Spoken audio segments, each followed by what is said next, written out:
Is Inland Talk Express is KCAA News Talk 1050. That's right. We're back live with Aaron and Kelly. Yes, and we have someone that's going to be calling in. We're so excited. He's already in, I believe. We've He's got him already on the already. line. Yeah, and Awesome. just say now I know those of you that are fans, because I posted on the Facebook and I got all kinds of replies. When I put In Living Color and Mad TV, I had people saying who's their favorite character. Who is your favorite character in Living Color? You know what? I don't think that I can pick one. I can't. They were come all on, you so gotta good. pick one. No, I One. can't.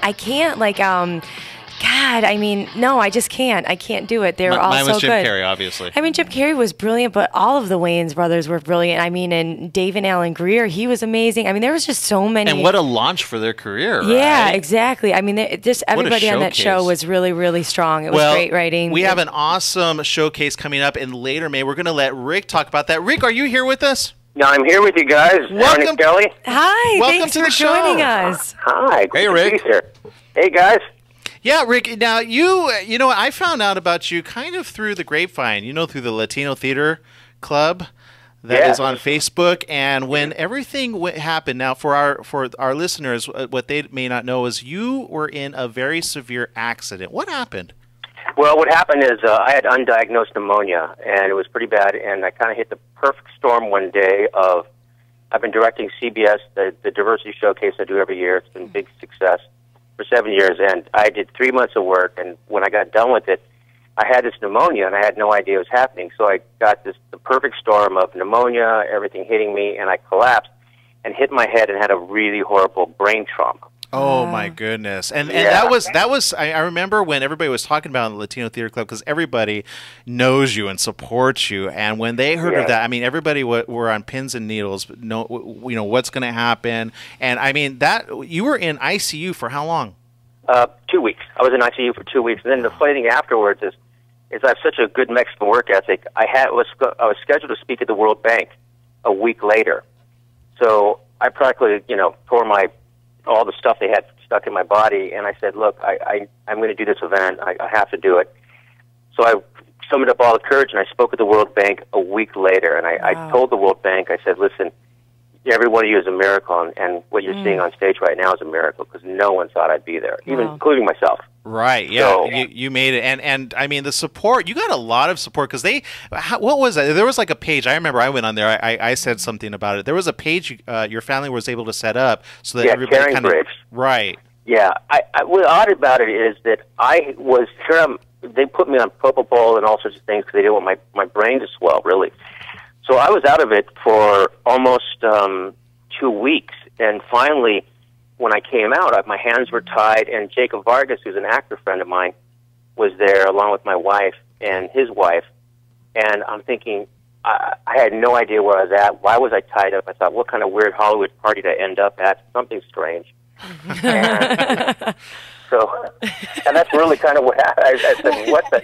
Well, it's true. Well, I was from what I understand. I mean, you kind of kept your humor through all of this, which I think you say laughter is the best medicine. It is. When I came out, I told a nurse. I said I first started with hacky jokes because I think my brain had been damaged a little bit. Right. So I said, "What's the best way to get a man out of a coma?" And she said, "I don't know." And I said, "Give him Viagra. That would get him up." That was pretty good. Wow, with the brain. Now I know what's wrong with my jokes. I got a little brain trauma myself. Okay. Well, we don't want to talk about that. Yeah. So, oh man, we just opened up a whole can of worms. I know. Now I had amnesia and everything. I really and someone said. The doctor said, he may not come back normal. That's actually said. And I thought to myself, well, it wasn't normal in the first place. So it might have come back and being an accountant. I don't know what's going to happen. I got to ask, sometimes you're living your life, you're so busy, you're caught up with business. How did this impact your life, if it did at all? Was there a different perspective on things? Yeah, you wake up from this. I didn't have a white light moment. I kind of almost white light, but I didn't get that far. I was number 3 in the Glasgow coma scale, which is, for some reason, Glasgow, Scotland rates comas because there's nothing much to do there. Right. So I was a number 3, and that's just as low as it gets. And so when I came back, I never felt, that it wasn't like God spoke to me or something like that. I didn't have that moment. Well, good. You weren't that far along. I wasn't that far along. I was kind of like in God's waiting room. It was more like God will be with you in a while. Just wait there and read some magazines. Right. So I always felt loved, and I felt people were rooting for me. As weird as it sounds, I felt people were actually praying for me. Because I had this image, because I felt like I was in this large, dark cave, but I never felt scared. I felt loved, like people were looking after me. And I was waiting. It was like being in a waiting room. And then when I woke up, here I had friends around me, and it was, if anything, it taught me to value friendship and people, and really be as loving as possible. Because I feel like I've been given a second chance. I could have bled to death. There's everything that could have happened to me. It didn't happen. So when I came back, I said, and this event I'm doing May 18th is kind of my birthday party, because it's the new me. I started changing my lifestyle. I made sure that I was extremely healthy. I've been in those health kicks for I don't know how long. After I got out of the hospital, I went to an organic wheatgrass kind of... That's good for you, I hear. Yes, I went to... I drank a lot. Wheatgrass is horrible tasting, let me tell you. It's disgusting. It has a very specific taste and it looks to it. horrible. So the benefits are amazing. Yeah. Yeah, it's got to be good for you if it tastes that bad. That was my thinking. It better be. It better be. Because it tastes like, someone cut a lawn and I ate it. I mean, that's what it always tastes like to me. And it looks like that as well. Like. It does.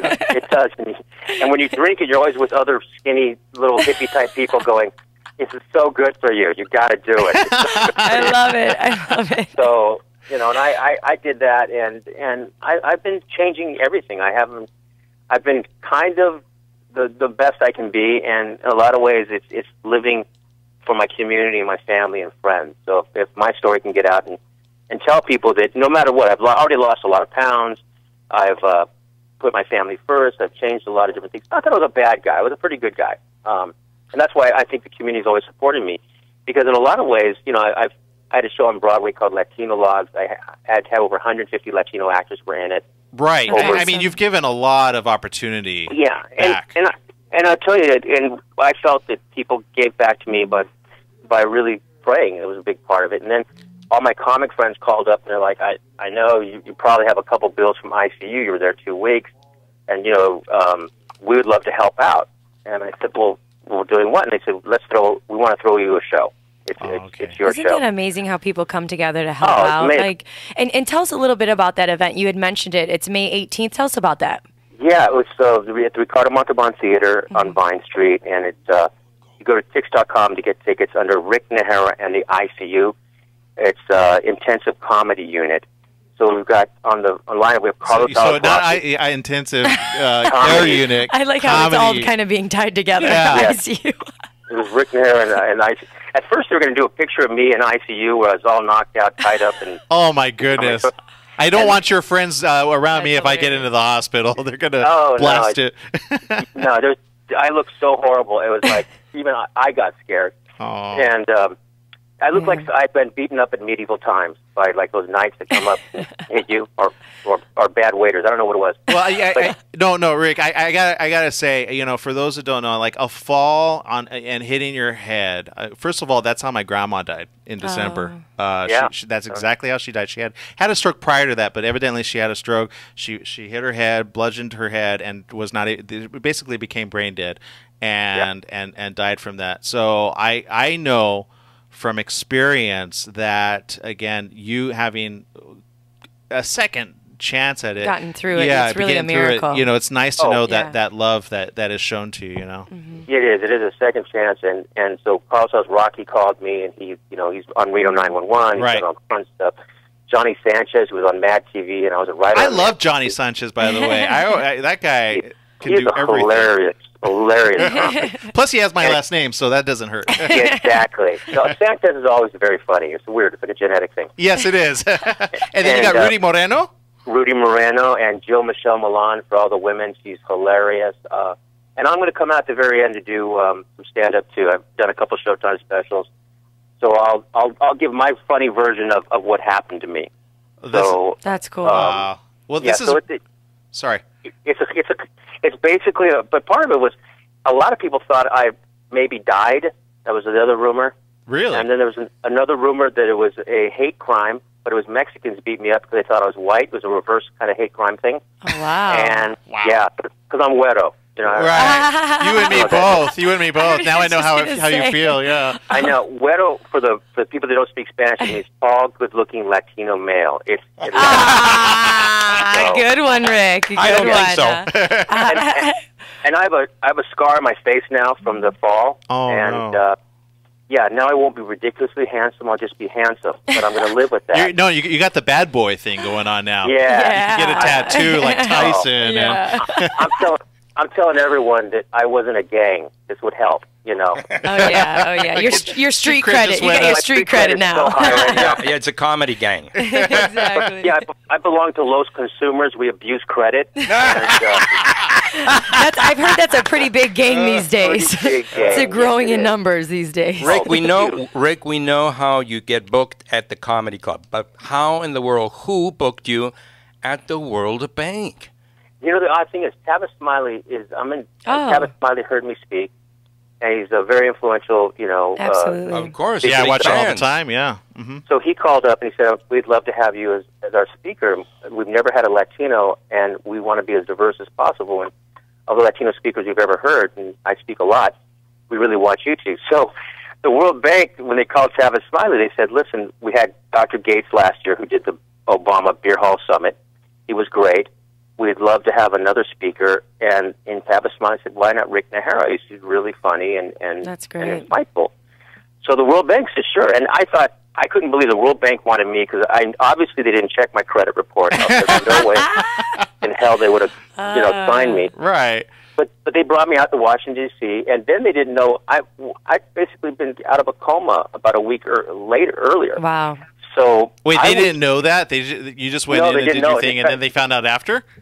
I told them on stage. I tried to be always honest. And they thought it was a joke, probably, the entire thing. They did at first, and I said, "No, really, I have a very bad Oh, scar." my goodness. And then they're impressed that I was being so honest. But what I was saying is that we're all miracles. It's amazing that I've been given a second chance, and I have a second chance in life. But the biggest miracle is that I see how fragile all our lives are, and how important it is to savor the moment and to really live like you're dying. This is your last moment. Absolutely.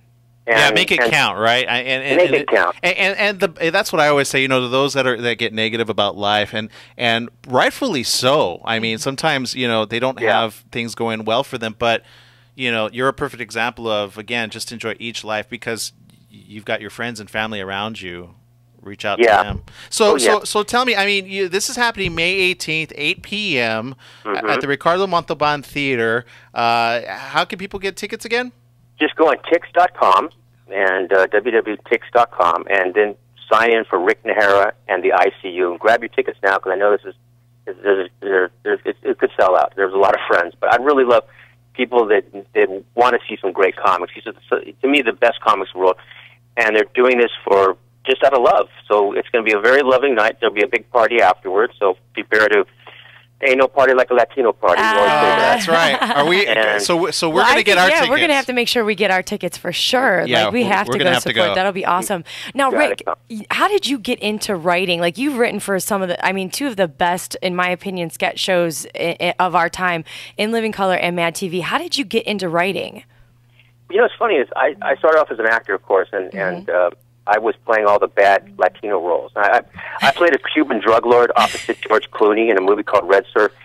And once you hit Cuban drug lord, you've kind of peaked. Yeah, they kind of keep you there, huh? Yeah, there's no one after Cuban drug lord because there's not a typical drug lord. So I would like have an accent. I'd be like, "Coño, man, let me tell you something. I'm going to kill you." And I said, "How is a classical actor?" And so I said, "I'm going to start writing roles that I want to do." So I started writing plays, and my first play was called Latins Anonymous, and it was a takeoff in the 12-step program. And, and I'd do these, "Hi, my name is Rick," and I'd admit I'm a Latino. And the first time I realized a Latino, I was 9 years old. I told my mom I was going to play with the Mexican kids down the street. But you said you are Mexican, so you can stay home and play with yourself. So I got bored with that. I was worried about going blind. So I talk like that. So you already were funny, like just, you know what I mean, like growing up, and you probably was had built that sense in, of built humor. in. Yeah. Sure. I think, it's just something that, comedy, of course, is universal, and it was very easy. my plays are successful, and of course, when I met Keenan Ivory Wayans, he said, "Tell me about your play." And I said, "Well, it's made about $1 million in ticket sales already." And Keenan was very much a businessman. He's like, "Oh, I like that." He said, "Well, make me laugh." And so I'm in a room with him, and there was 3 big black guys. And whoa, back that up. I mean, first of all, when people are said "make me laugh," right there, Yeah. I mean, is that's a challenge? Oh yeah, it's terrifying. yeah, it's like it's pressure, especially in front of Keenan, right? I mean, you got a guy that's already hilarious himself, and he had already been producing. He'd already been doing some stuff. Yeah. No, so I started doing Wanda for him. I was like, "Oh, I got you. Oh, the Jamie Foxx character. Yeah, so I was doing the Jamie Foxx character, and I thought, he's probably looking at me and going, "Is this Mexican or white boy? I don't know what the heck he is." This character, and he just started laughing. He started really laughing hard, and then everyone started laughing, and he's like, "All right, that's how they got the job." So from that moment on, right now I've been working on a show called Equals 3, which is a Ray Williams Johnson show. Right. It's the #1 show on YouTube, and like even today, I'm over here working and writing and working with the people, and it's been, comedy is universal, and it's great, and it's CBS. There's no better feeling in the world than making people laugh and letting them go home feeling better. Because I'm always surprised the response I get from audiences and people. Like even the World Bank, I had people going, this country's falling apart. I'm doing this thing, and I needed to laugh. And thank God you were here. You made me laugh. That's what we all need. In fact, from what I understand, in entertainment, when economy gets bad or people are feeling it, they go to escape and see good comedies, right? Absolutely. In fact, you have a movie, Tacos, right? What's going on with that? Taco Shop. Yeah, we just wrapped a movie called Taco Shop that I wrote or co-wrote, and it's a good. We have Eric Roberts in it, Laura Herring, all sorts of wonderful people. Martin Torres is a new actor you'll be hearing a lot from.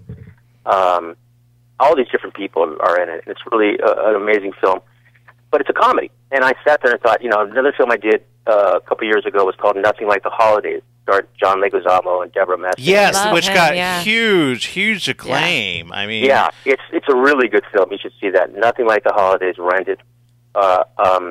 It's a beautiful Christmas story, and what I thought about it is that I like doing stories that make people laugh. I have done the Dr. Quinn Medicine Woman's and other dramas as well, but the thing that I love is I remember one time being in a snowstorm in the Midwest catching a flight, and I'm there in the luggage area, and they had a TV on. It was in living color, and everyone was watching, and everyone was laughing. I mean, just laughing, and it was a sketch I actually wrote.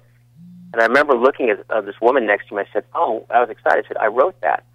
And of course, she walked away from me thinking I was crazy. But yeah, sure, he wrote that. Yeah, sure, you wrote that. That's the worst pickup line I've ever heard. But what was great about it is I went, "Oh, I had no idea that it touches people." Because when we were doing Living Color, most of the people working on it weren't really outside. You'd get there early in the morning, and you'd leave about 3 or 4 in the morning. I mean, it was virtually that kind of work environment. So I had no idea people even watched the show. Oh, are you kidding me? I remember every Sunday night, that was like... And Sunday night was the weirdest time to put that on, by the way, I thought. But it was something I looked forward to every week. Yeah. No, it was great. And Mad TV as well. And even the Latino Logs. A lot of people love the work I did with Latino Logs, and I've seen that all over the country. But it's making people laugh. It's been... I look at it and I go, it's not a bad job to have had when you look at life and go, I made millions of people laugh, and if that's all I can say on my tombstone, it's enough. It really is. There's one skit that I remember Jim Carrey did with as Edward James Olmos. Yeah, I wrote that. Yeah, it was you. Wow, I wrote that was hilarious. You can find that. It was Edward James almost cleaned up my yard. Yes, exactly. I was like, who could have written that? And then it's funny. Okay, that makes sense now. What did Edward James almost ever say anything about that skit? Yeah, Edward James almost is always. We've always had great mutual respect for each other. He's such a great guy. I went out after the riots. I went to clean up with Edward James almost and everybody. But the funny thing is our group went on the wrong path, and so we were cleaning up like normal Compton.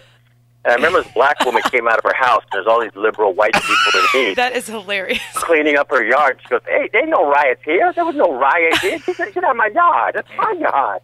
I would have let you. I would have been like, this is wonderful. Oh, yeah. I would have been like, white people, can you install a jacuzzi? You know, so it hit me how ironic and funny it was and absurd. So that's what came up with Edward James almost cleaning up my yard. Oh, my goodness. Now, of course, when it came out at the time, it was pretty harsh. You know, pretty hard. Sure. Right. But and someone told me Eddie wasn't happy with me and all that. And then I said, listen, you've got Jim Carrey portraying you on national TV, doing a parody of you. And I go, that's good. That's historical, and it's got to be good. And you can't take yourself that seriously. And I know Eddie didn't. Yeah. But I did have a few people saying, you're going to be in trouble. Oh, my God, Eddie's upset. But with Latinos, you know, we have to remember, it's like, listen, every comedy is an equal opportunity offender. You know, you got to give it as much as you take. And a lot of times, we'll get certain people in our own community that are very politically correct and very upset and, you know, be careful with this and that. Right. The truth is there's so many different forms of comedy. We can have street kind of comedy, or we can do, you know, with Cholo types. I did that in Culture Clash. I wrote that show for Fox. And I had a character that was called Cholo Trapped in a Well. And that was the comedy. Oh, goodness. So like a Cholo trapped in a well going, you know, hey, you missed, you know, talking like this. And, hey, send me down some lowrider magazines, you know. And it was just regular humor, but I can go from there to nothing like the holidays, which is much more sophisticated. And I think that's what people have to realize is humor comes in a lot of different forms. It does come in a lot of different forms. When do you know when you've gone too far? Because obviously, you know, like just talking to you today, like you definitely like push the envelope, which I love that type of comedy anyways. But how do you know if you're writing or you're, you know, working on a show? How do you know like if you went too far? Like it's kind of hard sometimes. Well, I think you have to be, you know, one is you have to have a good heart. Yeah. That's one thing. As a comic, I think I'm one of those comics that has a nice heart. I have a wife and some kids, and I deal with regular life, you know, and I'm not angry. I'm not an angry comic. I don't sit there and walk on stage and go, I need my sitcom, you know, and I'm bitter at everybody. I think if you come from that place, it's like, listen, I'm going to be totally honest about myself, which is a big important thing. I'm going to talk about people and I'm going to care about people. And that's the difference. You realize I don't make fun of hecklers. I don't do this whole kind of thing. I'm trying to be respectful of the audience. And if you're respectful of them, and, you know, it goes back to the golden rule, you know, would you want someone to say that about you? There's certain things you don't want to, you know, I try not to touch people's weight issues and I totally agree with that. I totally agree with that. You know, we have to go to a commercial. God, I wish we had you a lot longer. But yeah, really we're gonna have to have you back. We're gonna have to have you back after the party. Yeah, we're gonna have the party, right? And we're gonna have to go. Yeah, is there a website that we can follow you on? Can you plug that real quick? Yeah, www.ricknajera.com, or if you want to, Rick Najera, Facebook me and I'll make you my friend. Oh, okay, well, we're gonna go there. Do you Twitter? Yeah, Rick Najera. Like go to the kick.com. It's just $30. Rick Najera in the ICU, the top comics around. Awesome. We're going to check it out. Every one of you got to go check it out. RickNajera.com. Thank you so much, Rick, for being with us. And we'll have you back, okay? Definitely. Once it's all done. All right. Thank you, Rick.